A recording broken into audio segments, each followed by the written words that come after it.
Riverine premium beef for your unparalleled eating experience is produced from carefully selected prime quality cattle that are raised in the lush, temperate Riverine region of Australia. The cattle that meet the rigorous Riverine standard are grain fed for 100 days and graded under the Meat Standards Australia grading system to ensure the brand delivers on its eating quality promise.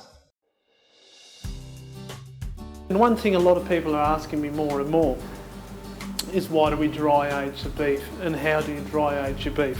And if you're dry aging your beef, doesn't it go off or doesn't it go mouldy, or how would I do that at home? Most of the beef you buy comes cryovac or vacuum sealed now. Very convenient, it's very good for storage.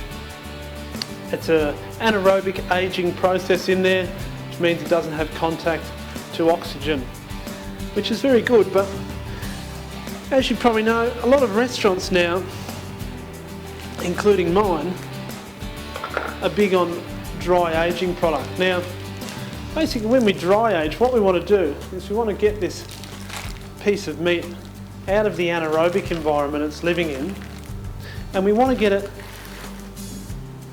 access to oxygen as much as it can for a period of time to basically activate the aerobic enzymes that help it to naturally age. What those enzymes will do will help to break down the beef so it's more tender and it has a different flavour complexity. Now, the natural sugar levels, the glycogen levels in the steak actually raise, and what you get is a better sear when you're searing the product off.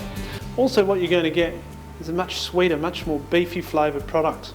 I've got a lovely porterhouse here that I've just taken a section off. Now you could definitely contact your butcher or supplier, grocer, and ask them for a piece of porterhouse like this also. We put this in the fridge on a plate. What's going to happen is you're probably going to get a little bit on the bottom, start to sweat, start to mould, and your product's going to start to go off basically. So what I'm going to teach you to do is get a rack and a tray, and what I like to use is some of these antibacterial chuck rolls. You can also use a muslin cloth, but these are super handy and super available. Now we're just going to wrap it up, and what this is going to do is it's going to stop any nasties from landing on there, but still allow it to breathe and get that oxygen through there. And also being antibacterial, it's going to stop any bacteria growing on there to a certain degree. Now what we'll do is we'll get a bit of string, a bit of butcher's twine, and we'll just secure that so that it doesn't come undone. And then we're going to sit that in the fridge probably for up to about a week. You probably don't need to go too much more than a week, but even a couple of days you'll start to get some dry aging. What you're going to expect is about a 10% moisture loss in the first 72 hours. So as you can see, if you get a 10% moisture loss, you're going to get a lot more flavour intensity. Now, just tie that off like so, and that'll keep it all nice and neat.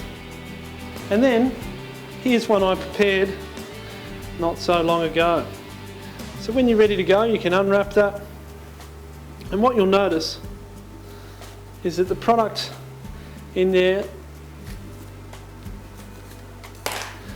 it's basically got a bit more of a red colour, and it's a little bit crispy on the outside, and it's quite a bit smaller.